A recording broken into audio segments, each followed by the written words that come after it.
And welcome to the Liam Scheff Show. Deep sex talk on UCY TV, also rebroadcast on Truth Frequency Radio and other places sometimes. Sometimes. As far as maybe, could be happening, we'll see. You can find me on Facebook, where everything you do doesn't matter, doesn't count, so why bother? The Faux Social Network, the Faux Town Square, right there, Zuckerberg Incorporated, right there on Facebook. You can find me at Facebook, Liam Scheff, and liam.scheff.1, and you can find the Oil Alarm there too. All of these, of course, have their own web pages. You can find my book, Official Stories, another book, The Truth About Love, another book coming in, finally, the date to be announced on Valentine's Day, February 2016. My new book will be out, probably followed in April or May by the next political book. The book in February is about, well, it's a little political. It's about sex, but it's not just about wanking or anything like that. Oh, did they play the parental advisory? Parental advisory warning. If you're a kid, go away. Shut up. Nobody cares. Leave. Okay, you've been warned. This is an adult show about adult topics. In other words, I'm talking about things that most adults can't handle because they're actually children. Deep inside, they're wounded little psychopaths? All right, we'll see. We'll see what we are. Maybe narcissists, maybe borderline personalities. We'll see. America has turned us all into some sort of disaster, which is what I'm going to be talking about on today's show. The tragedy in France will remind you that we have been bombing the Middle East since I can't remember when we weren't. 1990-91 was the beginning of the long crusade, but not really. We've been bombing the Middle East for much longer. What the bad people did was bad. Killing people who are going to dinner and on vacation and just walking around is a crime. And everybody knows it. But if you just go to the website iraqbodycount.org and go to their database, you can find that their documented civilian deaths, not insurgent deaths, but civilian deaths from violence, is somewhere between 146,000 to 166,000, somewhere in the 150,000 range, based on 42,000 database entries from the beginning of the war on 30th December the beginning of the war to 31 December 2014, and on monthly preliminary data from that date onwards. Preliminary data is shown in gray when applicable and is based on approximate daily tolls in the recent events section prior to full analysis. The full analysis extracts details such as the names, actual names, or demographic details of individuals killed, So what can we tell you? 146 to 162,000, 146 to 166,000 documented civilian deaths in Iraq.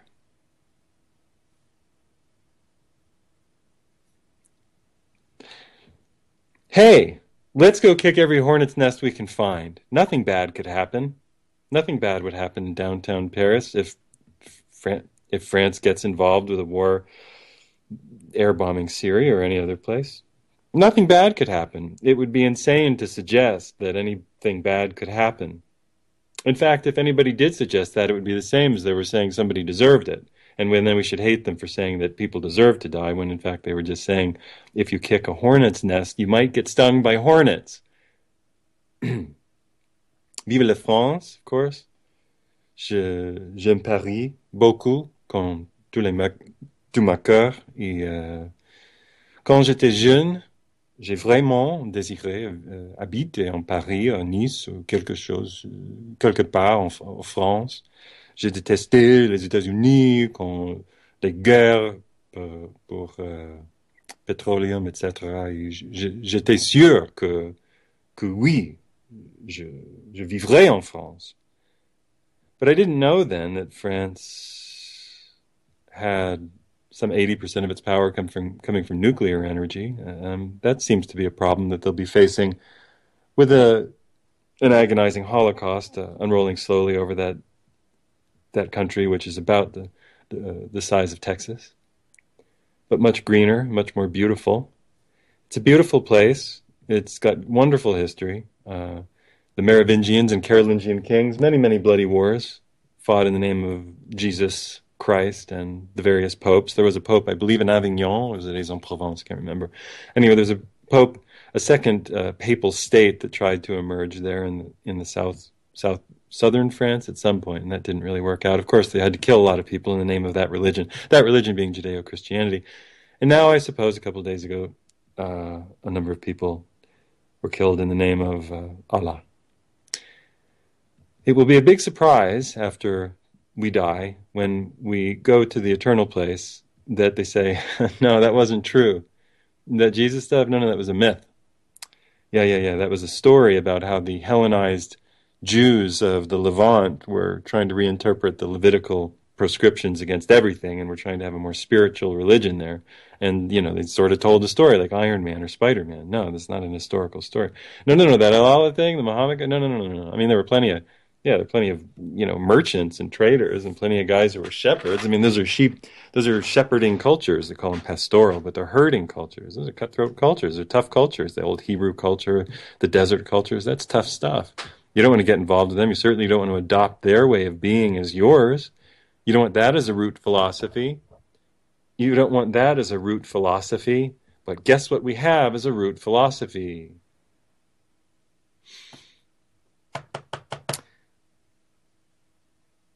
My sincere, heartfelt condolences to everybody who lost a loved one. There's nothing quite like it to let you know that this world is a disaster, invented in many ways by a universe that couldn't give a flying fig about your feelings.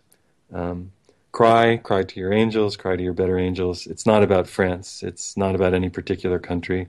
This is the way we are because we are fighting over the last scraps of oil in a quickly degrading biosphere. We're going to get lost now in wars against Islam, in wars for secular Islam, in wars against, in a notion of a war on Christianity, so that we don't have, because too many people don't believe in Harry Potter stories from 2,000 years ago in this nation, and so we're all supposed to believe in that in order to be good. And in order to be really good, of course, we're not allowed to talk about exactly what we're going to talk about on the show.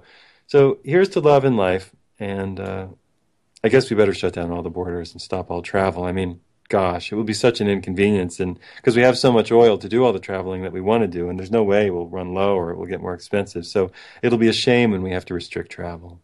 There's no agenda here.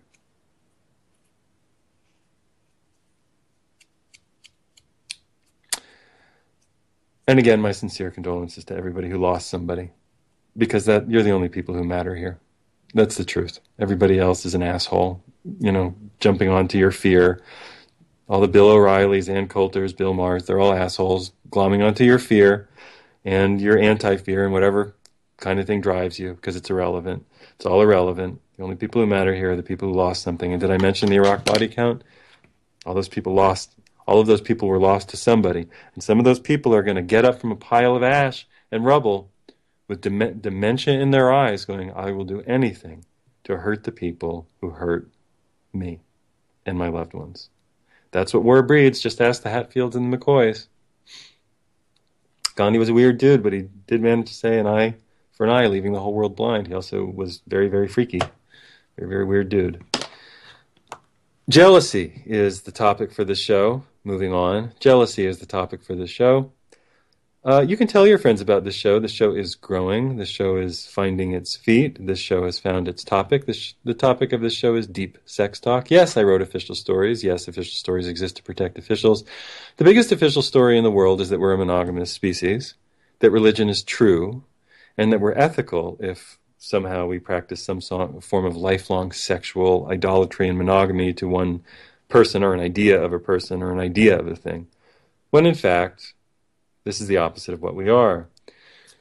But, you say, we do get jealous, don't we, Liam? Yes, we do. What? How can you say that, Liam? I thought you were for free love. No, I'm not for free love, you idiots. I'm for you paying attention and developing relationships with people you care about. Supportive relationships, long-lasting relationships, relationships in which you pick up the slack for each other in each other's lives and help each other out, which you carry some of the burden for each other so your lives aren't so bloody hard. I'm for significant tribal relationships.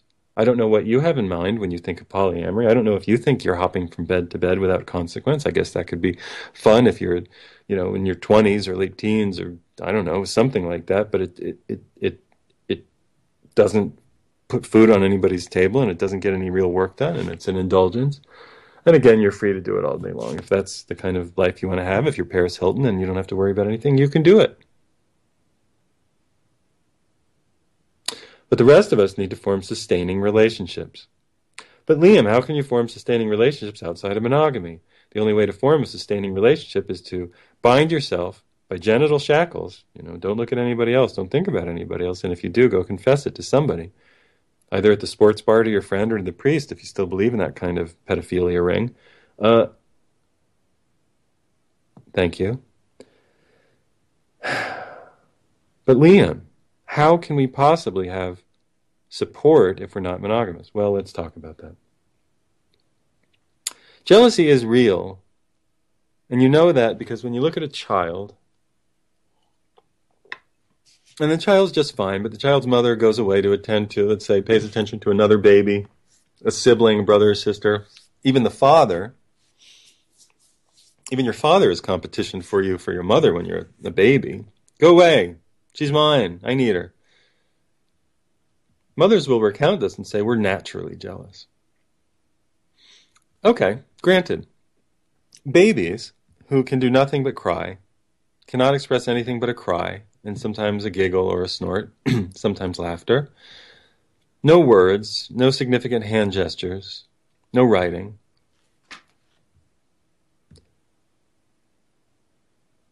Are totally reliant on one person, primarily, for everything. This is the person we call the mother.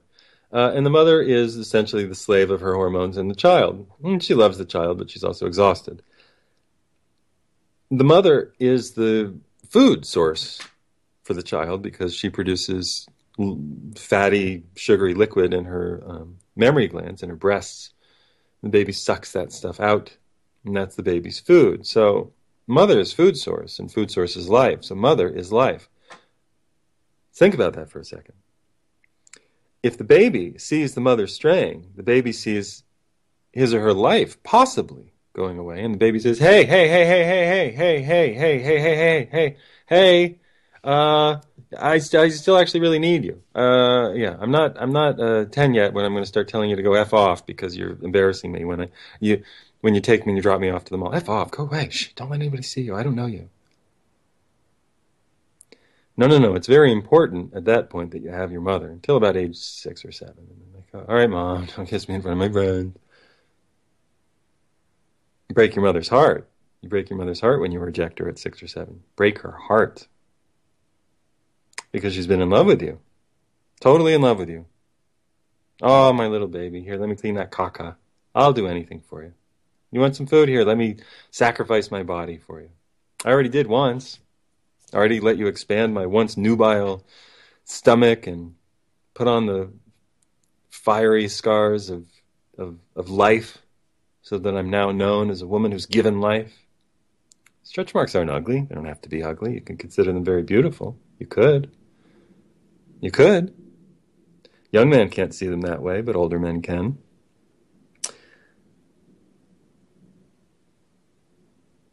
A mother to a baby is life. And so it's normal that the baby will be alarmed and will exhibit something that we might call jealousy, even though I don't think it's really jealousy, might call a worry about his food supply, warmth, caring, mirror. It's the mirror. Mama, baby. Vocal coach. Oh, what is it did you want? Baba. Bottle? Baba. Bottle? Baba. Mother is everything. Mother is the world.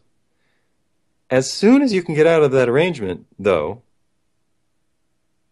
and you make other friends, and you look back and you say, Mom, shh, don't, come on. No, don't talk to me in that voice. That's just us. Only we do that. No, don't show anybody that. Yeah, okay. Are you embarrassed of me? No, Mom, shh. As soon as we can get out of that monogamous relationship, we do. And we make friends with the rest of the world. And we're very happy to make friends with the rest of the world. We're happy to have other friends. who support us and help us along our way in life, who give us other points of view than that, well, we love her, but Lord knows some of the things she thinks are silly. I mean, we love mommy, but, come on, mommy, really. That's so old-fashioned, really, honestly. Come on, nobody, no. All right, that's just my mother. Don't worry about her. She means well. We get out of the first monogamous relationship we're in, we get out of as fast as we can. It takes about 6 or 7 years. And then we're maybe 8, maybe 9. But by 11, the worm is turned. By 10, game over. Mom, I'm going to go into the mall and hang out. What is that thing you're doing with your voice? What do you mean? I've always been this way. It's just what I am. Okay. Frankie goes to Hollywood. Thanks. Does that make us naturally jealous? Okay, now let's look at our relationship structure. We get into a relationship. You meet somebody, it's going well. You start to cut out the other people in your life because that's what you have to do. You're told, don't have the ex-girlfriends or ex-boyfriends around. Now, Lord knows you did have ex-girlfriends and boyfriends. You had people that you saw, some seriously, some not seriously, but you're getting ready to be serious, so you get serious and you cut out certain people. And you say, well, look, we really get along in 6 ways, and I've only ever gotten along with somebody in 2 ways. So this is big. This is a big deal. And there are only 8 or 9 ways that you can possibly get along, maybe 10. So that's big. That's a lot of percent that we get along. So will you marry me? And then you go, I love you too. And oh, I love you. And good. Okay, good. Thank God we finally found each other. Now don't see anybody else and never make me jealous. What? Don't see anybody else and never make me jealous. What? Don't see anybody else. And that ex-girlfriend that you pal around with sometimes, I'd really appreciate it if you'd kill her. Just don't see her anymore. Okay. All right. I guess I won't see her anymore. I get it. I mean, tell you the truth, I get a little jealous when you say no more. I won't hang out with them anymore. I used to have that good time. I get it. So it's just us now. Yes, and any new friends that we meet who are couples and we can have dinner with once in a while and not really say much, because we'll all be there monitoring each other. So Lord knows. But when the guys go to the bathroom, we'll talk for a second. The girls will talk just for, oh, what are you girls talking about? Nothing. Ha ha hee. Oh, you boys, go have boy talk. Okay. Hee, we own you. So we get into these relationships. He, I own you. I own your genitals. And then we struggle. We go everywhere and we see people who are attractive to us, good looking. We meet people at work. I'm like, God, I just feel so attracted to this person. Is there something wrong with me? Am I a sinner? Am I grotesque? Have I done something awful? Should I go to the confessional? Should I go tell the priests? Should I go tell all the Christian Catholic pedophiles, priests, that I have a sexual problem so they can forgive me, masturbate inside the cubicle next to me? Forgive me, offer me absolution and forgiveness. Forgive me, Father. Yes? Father, what are you doing? Nothing. Just listening with my hands.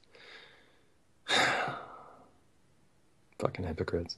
So, things get hard and not in a good way, and your sex life wanes a little, and you notice you're attracted to other people, but God help you, you're not going to do anything about it. So you steel yourself to just have sex with the one person you live with, and you do, and it's okay, but you still feel attracted to other people, and you start to fantasize about other people when you're having sex with the person you used to enjoy having sex with, which makes you feel crazy, like you're cheating on the person, being with the person, you want to just die, and you feel awful about it, so you shoot that out of your mind. It keeps coming back. And then you're afraid to go on a walk with somebody because you go walk your dog and you meet somebody, you have a good conversation, you look forward to it, you get excited, you get that butterfly feeling in your penis or vagina or your stomach, wherever you get it. And oh my God, I can't walk my dog anymore. I'm having an emotional affair. This person's exciting to me. I'm having an emotional affair. I remember there was this fruitcake called Aloha Atkinson who posted this bullshit on the Huffington Post about it. She was having an emotional affair. I know. It's just my opinion that she's a fruitcake. She's probably very nice. That she's having an emotional affair with this guy because she was dog walking. And I wrote her and I said, you're not having an emotional affair. We're not a monogamous species. You had a walk with a guy that turned you on a little. Big deal. Go home, screw your husband and tell him you got hot because you saw somebody you wanted to screw. Big deal. Big deal. Who cares? Okay. But you do it and you reel it in and you keep it tight, and then one day you can't believe it, but your partner comes to you and says, honey, I have something to tell you. I've been having an affair. And you go, you've been having an affair? I've been wanting to have an affair for 4 years, but I didn't. I know, and I'm a bad person. All right, what do we do? Okay, now you have 2 choices. You suicide the relationship, you blow the relationship to bits, And you hate each other and probably yourself for it. You wonder what went wrong, if you just didn't choose right. I just didn't choose right. Oh, there were warning signs there. He had a previous girlfriend. I should have seen that. There were warning signs, she really liked sex. It was only a matter of time. Or you pretend to forgive each other, or you don't, and then you go to therapy, and you go to the marriage industrial complex, as somebody called it, some writer called it that. You go to the marriage industrial complex where you go, the therapeutic industrial complex, and you go and say, well, therapist, we had an incident of infidelity, and we really need to talk about it. And you spend about $3,000 over the course of 2 years, going in 50-minute increments of $120 a piece to talk about bullshit and getting nowhere. And then at the end, you still can't quite trust or forgive each other, so you maybe don't stay together. Or 3, you decide to put it behind you, and you constantly hold it against each other, and you monitor each other like hawks, and you hate yourself because you won't leave, and you hate each other because why? How did we get into this mess? What is jealousy? We could do the other thing in the system and ask, what is jealousy? Why did you do that, and why was I jealous, and what does it mean? The first thing you'll have to do is ask yourself a question that you don't want to do, what you don't want to ask, which is, are we genuinely, truly a monogamous species? And then you can line up the biologists, anthropologists, sociologists, brain scientists, neuroscientists, sorry. You can line up the historians, social, cultural, etc. You can line up, after that, the artists, the filmmakers, the writers, the novelists, the operas that we have in the entire history of pop music. And one resounding answer rings like a clarion bell through the ages. No, we're not a monogamous species. Everything is about how we're not a monogamous species. Everything that tries to make us monogamous is a struggle against some pressing reality from deep inside that says, no, this is not really what you are. Yes, you form loving relationships. Yes, you form long-term relationships, but sexual monogamy for a lifetime doesn't seem to be something that we can do without crucifying ourselves, nailing ourselves bodily to a cross in our mind. No wonder that's the symbol for that fucked up religion. Nailing ourselves to a cross in our mind to keep our hands from touching ourselves, apparently, or anybody else, consensually, for pleasure's sake, for love's sake, for enjoyment's sake.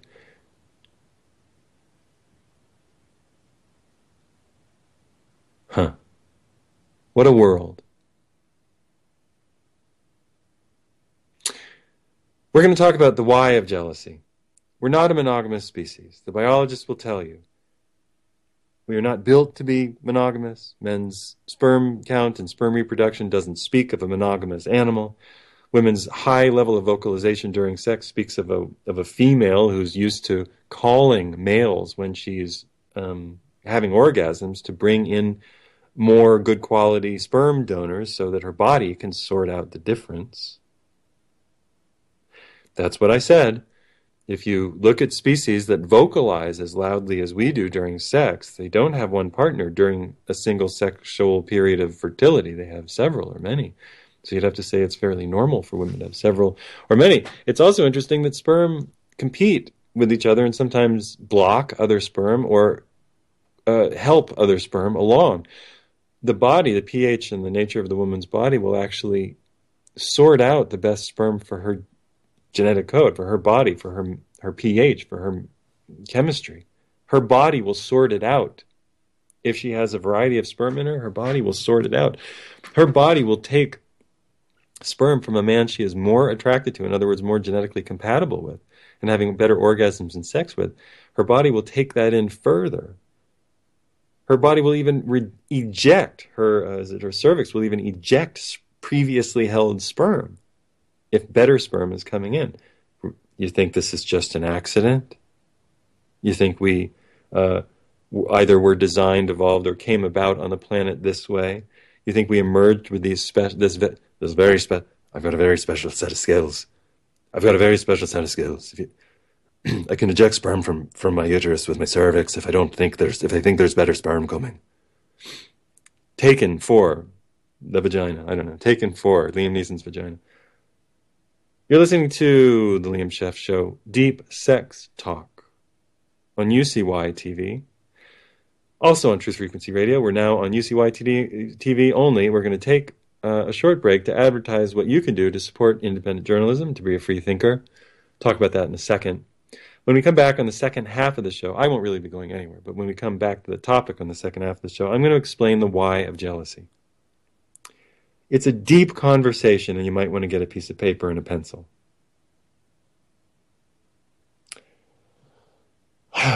This is the topic of much of my next book. You can consider all of this a preview.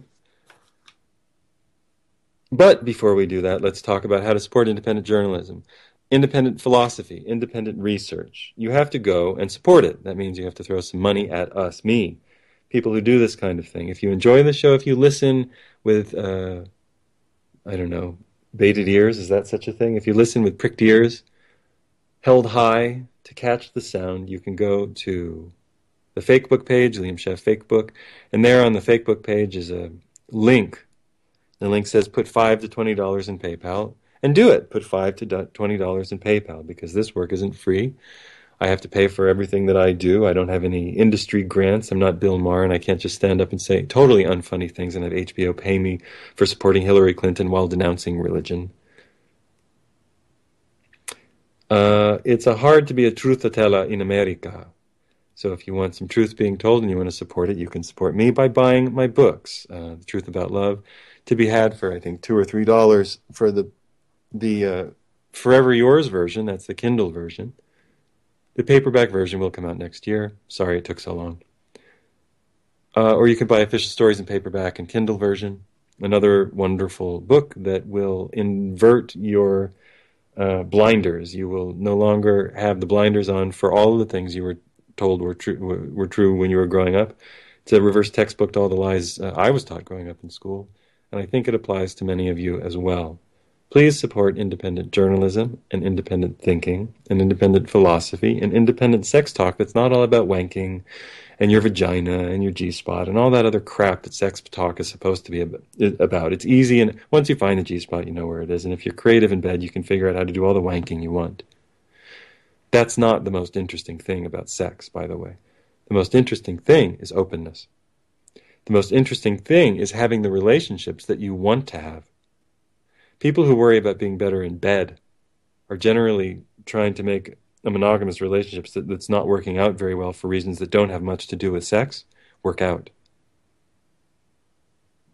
If you pay attention in bed, if you pay attention to your loved one's needs, if you listen and communicate, all you have to do is say there, no, there, a little bit better, yes, actually.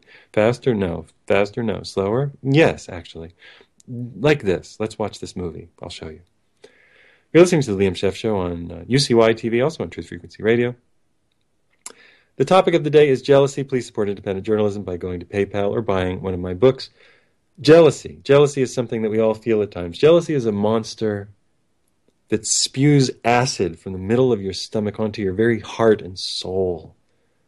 You imagine your loved one, your beloved, going out with some friend, and you know that this friend is in love with your boyfriend, in love with your girlfriend. You know it.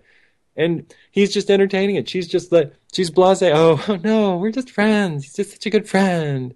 He just makes me laugh. Oh, that's the worst thing to say. He makes you laugh? Like what? What does he say? What's the funny? I'm supposed to be the one who makes you laugh. I'm supposed to be the one. I'm supposed to be the one. Jealousy begins to gnaw at you. You become irrational. You want to follow them around. You ask somebody, did you see my girlfriend? Oh, my God. Were they doing anything? No, I think I saw them like lean against each other's shoulders. Oh, my God, they leaned against each other's shoulders? Oh, no, it's a fait accompli. She's going to leave him. She's going to leave me for him. It must be my penis or my money. I don't have enough money. It must be something. Something's not right. I got to do something. Desperate show of force. Honey, you can't see him anymore. What? We're like just friends, like we just talk. We can't see him anymore. Fine, I guess I don't have to tell you when I see him. That's not what I said. I said you can't. You don't get to control me. Or put the shoe on the other foot. I don't like it. I don't like it that you go out with that girl. I don't like it. You know, she's in love with you. Don't you know that? She's in love with you. She's totally in love with you. I'm a woman. I know. She's in love with you. How could she not be? I don't know, babe. I was like, we just hang out. It's funny. We go bowling. Like, what's the big deal? You're not always available. So we just go bowling and nothing else happens. What? Do you ever think about her? I don't know. What do you mean? What do you mean you don't know? I don't know. I don't know if I think. What do you mean you don't know? It should be a yes or no. Jealousy. Why are we so jealous? When we're growing up and we have all kinds of friends, we go home to our idiot parents who feed us peanut butter and jelly and white bread and, terrible food. And sloppy joes and Mexican food is from the Del Monte Company. And you take ground beef and you mix it with something that comes in a pre-sealed packet. Because nobody in America knows how to spice food. Why would we know anything about food? Why should we? God, we're such idiots. Jealousy takes you over and runs you into the ground. But when you're a kid, you hang out with all your friends. And so-and-so has a friendship, and so-and-so has a friendship, and this girl kisses this boy on one day, and then you go, oh my God, she kissed you on the one day. And the next day she kisses you on the cheek, and you tell your friend, she kissed me on the cheek. She kissed you on the cheek. Oh, she kissed me on the cheek too. You don't call her a whore. It's just something you do in the second grade. The girl kisses a couple people on the cheek. She's not a whore. She just kissed a couple people on the cheek. That's the way it was for me. I remember Kimberly. What was her name? Kimberly. I can't remember her last name. I used to know it. I still know her face. And she kissed Dale one day and me the other. Oh, we were so happy. Oh, that was a good week. Second grade. Take that. First grade. Maybe it was kindergarten. It was a big deal. I remember. Oh, yeah. Oh, yeah. Kiss on the cheek. And Dale and I got kissed on the cheek. We were heroes. We were like warrior brothers. Kimberly kissed me on the cheek. Kissed me on the cheek, too. All right. Nice. Nice. There was no other discussion, by the way, of what we would do with her or to her. It's just like, okay, that happened. We're on to talking about Star Wars or playing kickball. When we're in high school, we have all kinds of friends. And we have the people that we like, and then we have the people that we like who we don't want other people to know that we like. And then we have the people who like us, but we don't like, but we kind of like, but we don't want other people to know that we kind of like them a little bit, but we hang out, but only when we're walking home and nobody can see us. And then we have the cool people that we try to like, but they're actually really fucking boring, and we kind of don't like them, but we're afraid to admit it. And then we have our best friends, and our best friends are the people we just are on the phone with all the time. And our parents say, get off the fucking phone. Get off the phone. That's why they invented the cell phone, by the way, teenagers. Get off the phone. You've been on the phone for an hour. Get off the phone. I don't know if somebody's calling. We might have a call coming in. Okay. We're getting right off. Okay, that's like I have to get off the phone now. What? I know. Did you see? 20 minutes later. Get off the phone. Mom, don't pick up the line. Mom, that's so rude. All right, I have to go.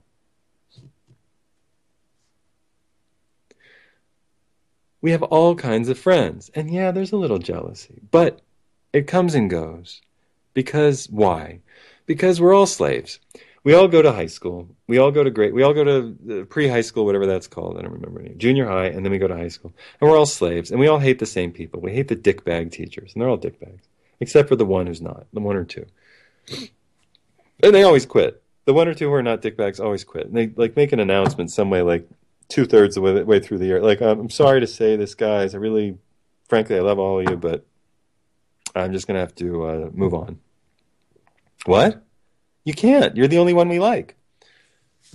Yeah, well, the bureaucracy they don't say this, but the bureaucracy of teaching makes everybody into an automaton and just a suicide case. There was there was a show, a Danish show called I'm not going to get the name right. It was like Reba or Leela or Lola or something, and it was about a teacher, a really like model, tall, good-looking, chain-smoking, foul-mouthed as a sailor, crazy libido, hot, hot, hot, pretty narcissistic teacher, and it was very, very funny. I don't remember where. I don't know where I saw it. I don't know how I ended up seeing that. It's probably when I had that subscription to Netflix, which everybody watches for just that reason, to see sexy things. We're not as jealous in high school. We get a little jealous. We're not as jealous in high school. We can burn with jealousy, but then somebody says, oh, knock it off. Go hang out with your other friends. Knock it off. Go hang out with your other friends. And then we talk to the friend we're jealous of, and like, no, dude, nothing happened. Or I still care about you. You're my friend. Or yeah, so we kiss. So what? So what? So what? Am I a criminal? I kissed that other person. So what? You're not going to be my friend anymore? You go, fine. I'm still going to be your friend. And we do it, and we still manage to be friends. And then later we laugh about it because we end up kissing that friend again. We're like, well, I thought you were kissing so and so. Well, it was just a thing, it just happened, and then it's over. And now no. Then we leave high school and we get into the so-called real world, and the stakes get much higher. And as soon as we're outside of the realm of college, where we all hate the same people, the teachers, or we're trying to improve our lot in life to get a better, meaningless job in which we lie to people and destroy the contents of the world to sell it as plastic crap on eBay and Amazon.com, and to get a web page up in which we can sell our plastic crap that's mined from rare earth metals from some slave country that we don't give a flying fig about. That's what we have to do for a living. That's why we go to schools like Harvard and Cornell and Yale, so that we can poison everybody in the world, including ourselves. Now, remember that story about the baby? That baby was acting out of the base hierarchy of needs. If you go to this guy called Abraham Maslow, there's a guy called Abraham Maslow, and he was a psychotherapist, I think, and he decided that everybody had this hierarchy of needs, and at the bottom were the things that you need to stay alive: water, food, shelter, clothing, sleep, sex, excretion. These are the things you need to stay alive. Life doesn't occur without sex. Life doesn't occur without food. Life doesn't occur without water, without excretion, without breathing, and without protection from the elements. Okay, I get it. Okay. So we need all of this stuff, the physiological. We need the safety stuff. So this is at the bottom of the hierarchy of needs. Sex is there. Now, it's strange because he puts friendship and sexual intimacy a little higher, like it's something you have to grow into. But sex itself is at the bottom. So in other words, he thinks that you have sex without sexual intimacy. I tend to disagree. That's okay. Nevertheless, there at the bottom rung of us is this concept of base needs. When the child is jealous or anxious that his mother is spending too much time with somebody else, he's worried that his base needs, or her base needs, water, food, breast milk and shelter and protection in this defenseless little creature, are going away. And this little funny monkey creature starts wailing. Don't go away. Don't leave me alone. Don't go away. Don't leave me alone. I'm anxious. And the mother comes back. Oh, baby, it's okay. Don't worry. I'm just over here. Don't worry. I'm just talking to the mailman who's given it to me high and hard. Just kidding. This is the Liam Scheff Show. You can support independent journalism. Blah, blah, blah, blah, blah. When we get older, we get into a relationship. Now, if you think about the human species, and here is the reason for jealousy. If you look at the human species as a 200-something thousand, 250,000-year-old species, you have to ask what we were doing for all of that time. Because, as far as anybody who's alive today, civilization only started at the dawn of the cell phone somewhere in the late 90s. For people who are a little older, it occurred sometime after 1964 when the Beatles landed. For people a little older than that, it occurred sometime after 1945 when World War II ended. For people who are probably no longer alive or very, very old, life started somewhere in the 20th century when we had cars. Before that, we wouldn't really feel very comfortable living. Before that, we were, without oil, actually. We were living a lower energy lifestyle. And before the 1800s, before the mid-1800s, we were living a much lower energy lifestyle dependent on human and animal labor, aka slavery, for everything. And that lasted about 6,000 or 8,000 years. And before that, we did something called, foraging. We were foragers and we wandered. We were wanderers and we ate off the land. The land provided everything that we need. It provided all of the materials for the temporary shelters that we would build. It provided all of the food that we could catch and gather. And we didn't want for much. Childhood was, probably a little bit difficult. The likelihood of being picked off by a predator was high. The likelihood of being taken by a childhood disease was probably reasonably high. But if you got past childhood, if you had a strong enough constitution to get past childhood, as far as anybody can tell, you lived well into your late 60s, 70s, well into your late 70s. Somewhere around there, 70s. You can look it up. Tell me where I'm wrong. But you lived longer than people used to think. You certainly didn't live to 35. You probably lived to about 70. And you lived, and you were tall. You were probably close to 6 feet tall, taller than me. You had good, strong bones your whole life. Why? Because you ate from the grubs and the fat and the seeds and the rodents and the fish of the land. You ate food. You ate living things. You ate plants that had been growing in soil that was so nutritious. You could make vitamins out of it. You had a good, hearty, deeply provided for constitution. You weren't raising cattle and doing all this other kinds of crap. You weren't eating sugar. There was no such thing. You weren't raising fields of grain. You were eating pulses, lentils, other little beans that you could find.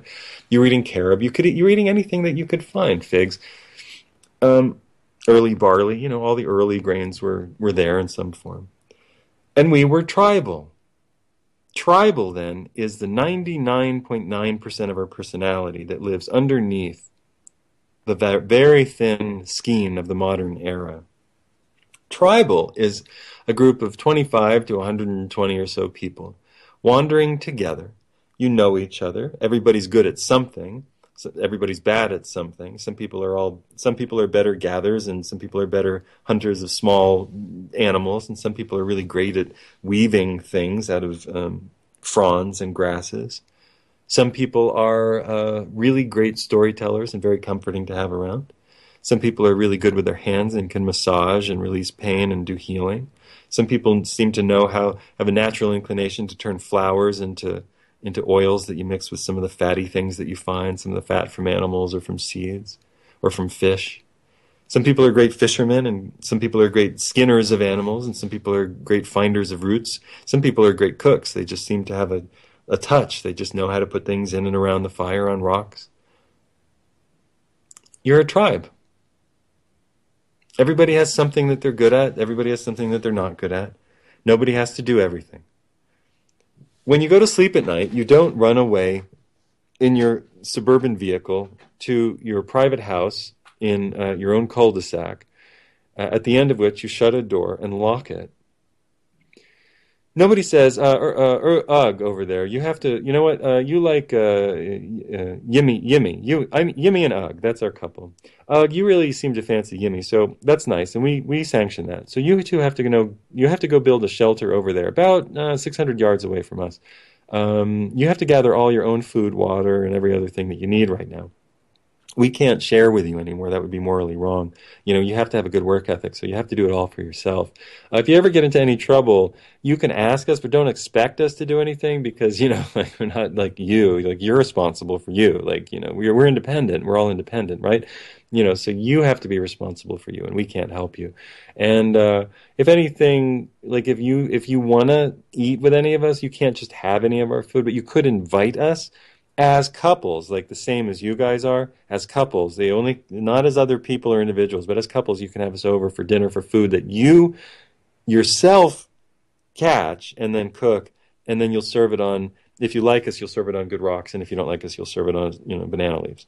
So that's the new rule, and everybody actually has to do that. So separate everybody. Okay, I know we've been traveling as a tribe for, 200,000 years, but let's all separate now and just try to gather on our own.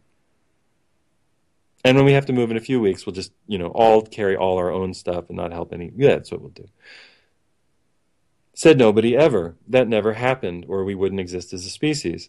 The very nature of tribal life indicates that everything has to be shared, and that every shared burden is a lesser burden. Any breastfeeding mother is as good as any other breastfeeding mother for a newborn child. If a mother is unable to breastfeed, or she's otherwise occupied, or if a mother is producing excess milk for a long period of time, then she will breastfeed. That's what a wet nurse is. If a man gathers a lot of food, much more than he can carry back, he calls his friends, they all carry it back, and they all share it, because the next week another friend might gather much more food than he can possibly find. If a woman does the same, then the same.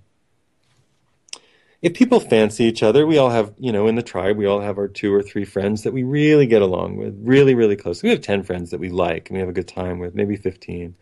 And there are about 20 people who we have can sort of pal around with. And they're an outside group, even within a tribe of 10 people that we just don't quite hit it off with. And then actually, we don't interact with everybody else as much as those. And we just don't interact with everybody all the time, but we see them and we know them. Some are too old for us to interact with, some are too young for us. So we interact within an age range. And that's about it. So we have our 40 people in our age range, and 10 we'd rather not deal with, and they sort of irritate us. Probably about 3 of those we think are fucking assholes. We just hate them. And then they said, 10 are okay, and then 10 are good, and then there's the 10 that's great. And then among the 10 that are great, we got like 5 that are super great, and then 3 that are freaking placeable. Irreplaceable. And of course, sometimes we hang out with some people, and sometimes we kiss and hug, and we always massaging, and we always have a sore here, something that needs to be rubbed in, an ointment, a gel, a balm. So we're always massaging each other, painting each other, always touching each other. That's tribal life. And then sometimes at night around the fire, you're curling up with somebody, and you get, a guy gets some blood flowing, gets an erection. The girl pushes her buttocks into the erection. It feels good. Next thing you know, you're humping and grinding into each other and squeezing and dry humping. You're just there by the fire. And it's late. Most people have gone. Not everybody's gone to sleep, but most people have. But you notice on the other side of the fire, there's another couple doing the same thing.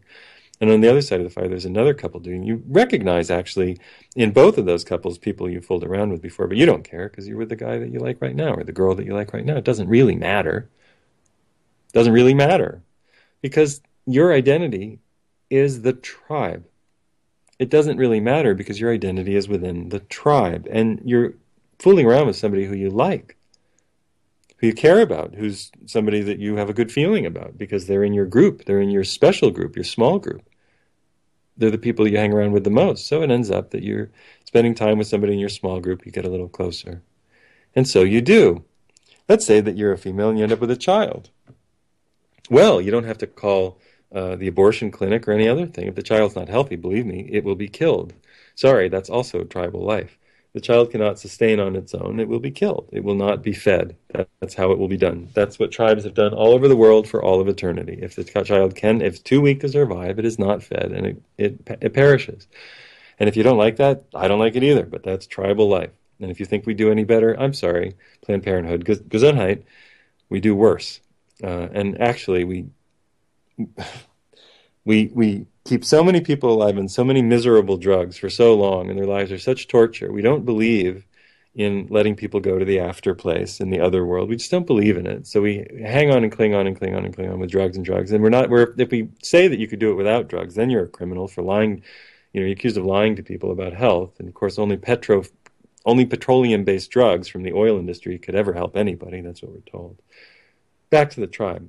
You don't have to worry about having a kid because if you have the kid, you breastfeed the kid. And if you can't breastfeed for some reason, there are 6 other women who are pregnant right now or just given birth, and they're lactating all over the place. They got plenty of milk, and they'll breastfeed your child once in a while if you're exhausted or falling asleep.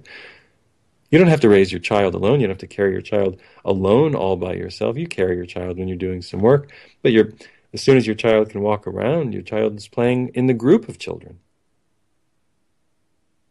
You don't have to send your child to a very expensive play school that you have to get approved to go. The child's playing in the group of children, and the group of children seem to be teaching your child all the rules of the road. You don't have to do much. The group of slightly older children seem to be teaching the group of slightly younger children. The 12-year-olds are teaching the 6 and 7-year-olds how to behave. Does it ring a bell if you grew up in a certain period of America? That's what happened with us. That's what long school bus rides were about. Boy, did we learn things from the 15-year-olds when we were 12. Boy, did we learn things from the 14-year-olds when we were 11. Hey, tell us what it's like. They wouldn't even talk to us, but when they would, boy, would we glean information about the older world.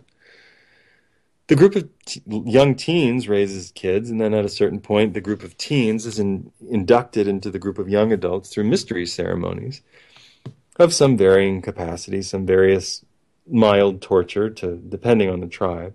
Some of them are quite ghastly, cutting parts of the vagina or the penis. No, I'm not in favor of that. Of course, we do that here, but we don't want to talk about that.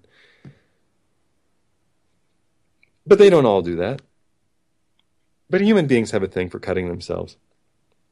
And even the Zoe, one of the most egalitarian tribes you can find, with the most robustly easygoing sex system. They cut their lip open as they grow older and put an increasingly large, thick reed through it. It's not deeply attractive, but they seem to get a kick out of it. And then you get older, and you have the baby, and the baby's raised. You don't have to worry about it too much because everybody who's a father is an uncle to that kid, and everybody who's a mother is an aunt. So what's the harm? The worst that can happen, of course, is the kid gets stung by something poisonous or bitten by something poisonous, but most of the time that doesn't happen because people are generally on guard against the few poisonous things they have to deal with or the many. That's 200,000 years.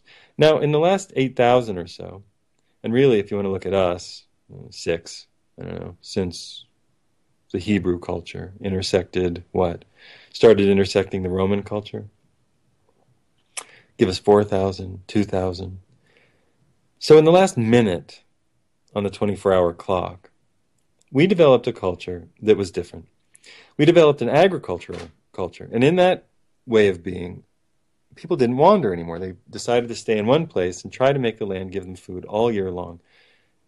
You notice your hierarchy of needs in the tribe is spread out all over the place. And if one person that you likes somebody else after a period of time, it's no big deal. The elders will say, hey, don't be jealous. You have other friends.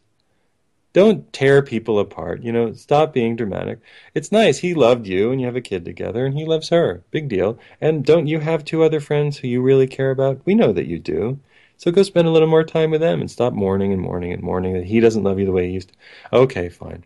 That's actually a counsel that some tribes, I believe, in Africa are given, or is it South America, when the newlyweds are brought into a hut and counseled not to be jealous of each other's lovers. And the most important thing is to raise the children. Hang in there till the children are old enough, and then don't worry about it. And when the children are old enough, it's not very old in a tribe. It's not like they have to be 18 or 27 in this culture. It can be 5 and 6, and that happens. This is not just tribal culture. This is ancient European culture. In Spartan culture, it is written that it was understood that if a man, had a particular, if you found somebody else's wife to be particularly dramatically impressive and stunning, you could go to the man and say, I find your wife so profoundly inspiring and attractive, and I would like nothing more than to honor her by making a baby with your wife. Can we negotiate that?